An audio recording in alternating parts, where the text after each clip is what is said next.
Hi friends, welcome to Geethu's kitchen. ഇന്ന് എനിക്ക് കുറച്ച് പച്ച നെയ്മുള്ളൻ കിട്ടിയിട്ടുണ്ട്.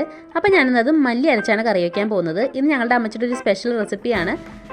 അപ്പോൾ നമുക്ക് മുള്ളൻ എങ്ങനെ മല്ലി അരച്ച് കറി വയ്ക്കാമെന്ന് നോക്കാം. അതിന് മുമ്പ് എൻ്റെ ചാനൽ ഒന്ന് സബ്സ്ക്രൈബ് ചെയ്ത് സപ്പോർട്ട് ചെയ്യണം. കൂടെ നോട്ടിഫിക്കേഷനായ ബെൽ ഐക്കൺ കൂടി ഒന്ന് ക്ലിക്ക് ചെയ്തേക്കണം കേട്ടോ. അപ്പോൾ ഞാനിവിടെ മുള്ളനൊക്കെ നല്ലതുപോലെ വെട്ടി ക്ലീൻ ചെയ്തെടുത്തിട്ടുണ്ട്. അപ്പോൾ ഞാനിവിടെ വെട്ടി ക്ലീൻ ചെയ്തെടുക്കുന്ന സമയത്ത് രണ്ടുപേരോട് കുറേ നേരമായിട്ട് നോക്കിയിരിക്കുന്നു. അപ്പോൾ അവർക്ക് ഒരു മീൻ ഉണ്ടാക്കി ഇട്ട് കൊടുത്തിട്ടുണ്ട്. ഇനി വെട്ടി ക്ലീൻ ചെയ്തെടുത്ത മുള്ളൻ നമുക്ക് ഇതേപോലെ ഒന്ന് കല്ലുപ്പിട്ട് അടിച്ചെടുക്കാം. കല്ലുപ്പൊക്കെ ഇട്ട് അടിച്ചതിന് ശേഷം നമുക്കിതൊന്ന് ഒരു 3-4 പ്രാവശ്യം ഇതേപോലെ ഒന്ന് വെള്ളത്തിലിട്ട് കഴുകി വാരി വൃത്തിയാക്കി എടുക്കാം. അപ്പം ഞാനിവിടെ മീനൊക്കെ കഴുകി വൃത്തിയാക്കി എടുത്തിട്ടുണ്ട്. ഇനി നമുക്കിതിൻ്റെ അരപ്പ് ആദ്യം റെഡിയാക്കി വെക്കണം. ഒരു 2 ഫുൾ ടേബിൾ സ്പൂൺ മല്ലിപ്പൊടി, 1 ഫുൾ ടേബിൾ സ്പൂൺ മുളക് പൊടി, 1/4 ടീസ്പൂൺ മഞ്ഞൾപ്പൊടി, 1 ഫുൾ ടേബിൾ സ്പൂൺ കുരുമുളക്, 1 നുള്ള് പെരിഞ്ജീരകം, 2 പിടി തേങ്ങ, ഒരു 3-4 അല്ലി കറിവേപ്പില, ഇത്രയും ഇട്ട് കുറച്ച് വെള്ളം ഒഴിച്ച് നല്ലതുപോലെ ഒന്ന് അരച്ചെടുക്കാം. നല്ല ഫൈൻ പേസ്റ്റായിട്ട് അരങ്ങി കിട്ടണം. ഇനി ഒരു ചട്ടി അടപ്പത്തേക്ക് വെച്ച് അതിലേക്ക് ആവശ്യത്തിന് വെളിച്ചെണ്ണ ഒഴിച്ചു കൊടുത്തിട്ടുണ്ട്. ഇനി നമുക്കതിലേക്ക് ഒരു 5-10 ഉള്ളി അരിഞ്ഞത് ഇട്ട് കൊടുക്കാം. ഉള്ളി ഒന്ന് ചെറുതായിട്ട് വാടി കഴിയുമ്പോൾ നമുക്കതിലേക്ക് ഒരു കഷ്ണം ഇഞ്ചി ചതച്ചതും 3-4 അല്ലി വെളുത്തുള്ളി ചതച്ചതും കൂടി ഇട്ട് കൊടുക്കാം. ഇനി നമുക്കിത് നല്ലതുപോലെ ഒന്ന് മൂപ്പിച്ചെടുക്കണം. ഉള്ളിയും ഇഞ്ചിയും വെളുത്തുള്ളിയും ഒക്കെ നല്ലതുപോലെ ഒന്ന് മൂത്ത് കിട്ടണം. ഒരു ചെറിയൊരു ഗോൾഡൻ കളർ ആവുന്ന വരെ മൂപ്പിച്ചെടുക്കാം. അപ്പോൾ ഇത് നല്ലോണം മൂത്ത് കിട്ടിയിട്ടുണ്ട്. ഇനി നമുക്കിതിലേക്ക് നമ്മൾ ഫൈനായിട്ട് അരച്ച് വെച്ചിട്ടുള്ള അരപ്പ് ഇട്ട് കൊടുക്കാം. അപ്പോൾ നല്ല ഫൈനായിട്ട് തന്നെ അരച്ചെടുക്കണം. ഇനി നമുക്കിതൊന്ന് നല്ലതുപോലെ ഒന്ന് മിക്സ് ചെയ്ത് കൊടുക്കാം. ഇനി നമുക്കിത് നല്ലതുപോലെ ഒന്ന് വഴറ്റിയെടുക്കണം. അപ്പോൾ തീ കുറച്ച് വെച്ചിട്ട് വേണം വഴറ്റിയെടുക്കാനായിട്ട്. അല്ലാന്നുണ്ടെങ്കിൽ അരപ്പ് കരിഞ്ഞു പോവുകയുള്ളൂ. ആ ഒരു ടേസ്റ്റ് കിട്ടില്ല. അപ്പോൾ തീ കുറച്ച് വെച്ച് നല്ലതുപോലെ ഒന്ന് മൊരിച്ച് കൊടുക്കാം. അപ്പോൾ നമ്മൾ വെള്ളം ഒഴിച്ചിട്ടാണല്ലോ അരച്ചിട്ടുള്ളത്. അപ്പോൾ ആ വെള്ളമൊക്കെ പറ്റി നെയ്യൊക്കെ തിരിഞ്ഞ് വന്നം, അരപ്പൊക്കെ നല്ലതുപോലെ മൊരിഞ്ഞ് വന്നം. അപ്പോൾ നമ്മുടെ വെള്ളം ഒക്കെ പറ്റിയിട്ടുണ്ട്. ഈ ഒരു ടൈമിൽ ഞാൻ കുറച്ച് വെളിച്ചെണ്ണയും കൂടി ഒഴിച്ച് കൊടുക്കുന്നുണ്ട്. അപ്പോൾ കുറച്ച് എരിവ് കുറവുള്ള പോലെ എനിക്ക് തോന്നി. അപ്പോൾ ഞാനൊരു 1/2 ടേബിൾ സ്പൂണോളം കൂടി മുളക് പൊടി ഇട്ട് കൊടുക്കുന്നുണ്ട്. ഞാൻ 2 പ്രാവശ്യം ഇട്ട് കൊടുത്തിട്ടുള്ളത് സാധാരണ മുളക് പൊടിയാണ്, കാശ്മീരി അല്ല.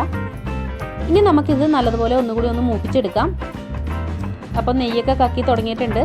നമ്മൾ ഒഴിച്ചു കൊടുത്ത വെളിച്ചെണ്ണയൊക്കെ കക്കി തുടങ്ങിയിട്ടുണ്ട്. നമ്മുടെ അരപ്പൊക്കെ നല്ലതുപോലെ മൂത്ത് വന്നിട്ടുണ്ട്. കളറൊക്കെ മാറി നല്ല മൂത്ത സ്മെല്ലൊക്കെ വരുന്നുണ്ട്. ഇനി നമുക്ക് ഇതിലേക്ക് തേങ്ങാപ്പാൽ ഒഴിച്ചു കൊടുക്കാം. അപ്പോൾ ഞാനിവിടെ ഒരു 1/2 മുറിയുടെ തേങ്ങ പാൽ പിഴിഞ്ഞെടുത്തിട്ടുണ്ട്. അത് നമുക്ക് ഇതിലേക്ക് ഒഴിച്ചു കൊടുക്കാം. അപ്പം ഞാനിവിടെ മിക്സിയുടെ ആ അരപ്പരച്ച ജാറൊക്കെ ഒന്ന് കഴുകി ഒഴിക്കുന്നുണ്ട്. തേങ്ങയുടെ 1-ാം പാലും 2-ാം പാലും ഈ ഒരു ടൈമിൽ തന്നെ ഞാൻ ഒഴിച്ചു കൊടുക്കുന്നത്. വേർതിരിച്ച് പിരിയേണ്ട ആവശ്യമൊന്നുമില്ല. അപ്പോൾ നമുക്ക് കറിക്ക് ആവശ്യമായിട്ടുള്ള ചാറൊക്കെ നമ്മൾ ഈ ഒരു ടൈമിൽ തന്നെ കൂട്ടണം.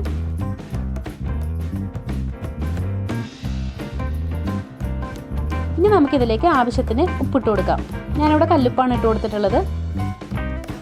ഇനി നമുക്കിത് നല്ലതുപോലെ ഒന്ന് മിക്സ് ചെയ്തെടുക്കാം. എന്നിട്ടിത് നമുക്ക് മൂടി വെച്ച് നല്ലതുപോലെ ഒന്ന് തിളപ്പിച്ച് പറ്റിച്ചെടുക്കണം. ഇപ്പോൾ തേങ്ങാപ്പാൽ ഒഴിച്ചെടുക്കണതുകൊണ്ട് ഇടയ്ക്കൊന്ന് തുറന്ന് ഇളക്കി കൊടുക്കണം. അല്ലാന്നുണ്ടെങ്കിൽ തിളച്ച് പൊങ്ങിപ്പോകും. ഇനി നമുക്ക് മൂടി വെച്ച് നല്ലതുപോലെ നെയ്യ് തീരണ വരെ കുറച്ച് നേരം ഒന്ന് കുറച്ച് വെക്കാം. അപ്പോൾ നമ്മുടെ ചാറൊക്കെ പറ്റി നെയ്യൊക്കെ തിരിഞ്ഞ് വന്നിട്ടുണ്ട്. മുള്ളൻ പെട്ടെന്ന് വെന്ത് പോകുന്നതുകൊണ്ടാണ് നമ്മൾ ആദ്യം തന്നെ തേങ്ങാപ്പാലും ആവശ്യത്തിന് ചാറൊക്കെ കൂട്ടിയതിന് ശേഷം പറ്റിച്ച് നെയ്യ് തിരിച്ചെടുക്കുന്നത്. അല്ലെങ്കിൽ പെട്ടെന്ന് മുള്ളൻ വെന്ത് പോവും. ഇനി നമുക്കിതിലേക്ക് കുറച്ച് മുളക് ഇട്ട് കൊടുക്കാം. ഞാനിവിടെ കാന്താരി മുളകാണ് ഇട്ട് കൊടുത്തിട്ടുള്ളത്. കുറച്ച് കറിവേപ്പിലയും കൂടി ഇട്ട് കൊടുക്കാം. ഇനി നമുക്ക് കഴുകി വൃത്തിയാക്കി വെച്ചിട്ടുള്ള മീൻ ഇട്ട് കൊടുക്കാം. അപ്പോൾ ഞാനിവിടെ മീനൊക്കെ പിറക്കിയിടുന്നുണ്ട്. മീൻ വെട്ടിയേക്കുന്നത് കണ്ടാൽ മനസ്സിലാവും 2 ടൈപ്പിലാണ് വെട്ടിയേക്കുന്നത്. അമ്മച്ചി വെട്ടുന്നത് ഇതേപോലെ ചെകള കളയില്ല, അതിൻ്റെ ചുണ്ടും പിന്നെ വയറ് പൊട്ടിച്ചിട്ട് കുടലേ കളയുള്ളൂ. മമ്മിയൊക്കെ വെട്ടുന്നത് ഇതേപോലെ ചെകള പൊളിച്ചിട്ട് കുടൽ വലിച്ച് കളയാണ് ചെയ്യുന്നത്. അപ്പോൾ ഞാനിവിടെ 2 ടൈപ്പിലും വെട്ടിയിട്ടിട്ടുണ്ട്. മീനിട്ട് ഉടനെ തന്നെ നമുക്ക് ഇതേപോലെ സ്പൂണൊക്കെ ഇട്ടിട്ട് ഒന്ന് ഇളക്കി കൊടുക്കാം കേട്ടോ. മീനിലേക്കൊക്കെ ചൂട് കയറി കഴിഞ്ഞാൽ പിന്നെ ഇളക്കി കഴിഞ്ഞാൽ പൊടിഞ്ഞു പോകും. അപ്പോൾ ഈ ഒരു ടൈമിൽ നമുക്ക് നല്ലതുപോലെ ഒന്ന് ഇളക്കി അടിയൊക്കെ ചേർത്തിട്ട് ഒന്ന് ഇളക്കി കൊടുക്കാം. അപ്പം മീനൊക്കെ ചെറുതായിട്ട് തിളച്ച് തുടങ്ങിയിട്ടുണ്ട്. ഈ ഒരു സമയത്ത് ഞാനിവിടെ ഒരു സവാള നീളത്തിൽ കുറച്ച് കനത്തിൽ അരിഞ്ഞെടുത്തിട്ടുണ്ട്. അതൊന്ന് ഇതിൻ്റെ പൊക്കത്തേക്ക് വിതറി കൊടുക്കുന്നുണ്ട്. ഒരു പച്ച സവാള ഇതേപോലെ ചെറുതായിട്ട് കടിക്കുന്നത് നല്ലൊരു ടേസ്റ്റാണ് കേട്ടോ. കറിക്ക് നല്ലൊരു ഫ്ലേവറും നല്ലൊരു ടേസ്റ്റുമാണ് നമുക്ക് കറി കൂട്ടുമ്പോൾ ഇതേപോലെ സവാള കടിക്കുന്നത്. അതിനാണ് ഇതേപോലെ ഇട്ട് കൊടുക്കുന്നത്. ഇനി നമ്മൾ കറി ഇങ്ങനെ ചുറ്റിക്കേ ചെയ്യുള്ളൂ. അപ്പോൾ സവാളയൊക്കെ ഇട്ട് കൊടുത്ത് തിളയൊക്കെ തുടങ്ങിയിട്ടുണ്ട്. അപ്പോൾ കറി ഫുള്ളായിട്ട് തിളച്ച് കഴിഞ്ഞാൽ ഉടനെ തന്നെ നമ്മൾ കറി ഓഫ് ചെയ്യും. സാധാരണ ചെയ്യുന്ന പോലെ തീ കുറച്ച് വെച്ചിട്ട് നെയ്യ് പിരിയാനൊന്നും നിൽക്കില്ല. അപ്പോൾ എല്ലാ വശവും ഒന്ന് തിളയ്ക്കണം. അപ്പോൾ ഇടയ്ക്ക് ഇതേപോലെ ഒന്നെടുത്ത് ചുറ്റിച്ചു കൊടുക്കാം.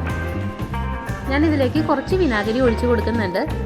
ശരിക്കും ഞാൻ മറന്നുപോയതാണ്. ആ കാന്താരിമുളക് ഇട്ടപ്പോൾ നമ്മൾ ഇതിനകത്ത് വിനാഗിരി ഒഴിച്ച് കൊടുക്കേണ്ടതായിരുന്നു. ഞാൻ മറന്നുപോയി. അപ്പോൾ ഈ ടൈമിൽ ഞാൻ വിനാഗിരി ഒഴിച്ച് കൊടുക്കുന്നുണ്ട്. നമുക്ക് കറിക്ക് പുളിക്ക് ആവശ്യമായിട്ടുള്ള വിനാഗിരി ഒഴിച്ച് കൊടുക്കാം. ഇനി നമുക്കിതൊന്ന് കുറച്ച് നേരം കൂടി പെട്ടെന്ന് മൂടി വെച്ച് പെട്ടെന്ന് തുറന്ന് നോക്കാം. തള എത്തിക്കഴിഞ്ഞാൽ അപ്പോൾ തന്നെ ഓഫ് ചെയ്യണം. അപ്പോൾ ഞാൻ പെട്ടെന്ന് തുറന്ന് നോക്കിയിട്ടുണ്ട്. മീൻ എല്ലാ വശവും തിളച്ച് തുടങ്ങിയിട്ടുണ്ട്. അപ്പോൾ ഇനി നമുക്ക് ഇതേപോലെ ഒന്നുകൂടി ഒന്ന് ചുറ്റിച്ച് കൊടുക്കാം. എല്ലായിടത്തോട്ടും ചൂടൊക്കെ എത്താൻ വേണ്ടിയിട്ട് ഒന്നുകൂടി ഒന്ന് ചുറ്റിച്ച് കൊടുക്കാം. അപ്പോൾ നമ്മുടെ മുള്ളൻ കറി ഏകദേശം റെഡി ആയിട്ടുണ്ട്.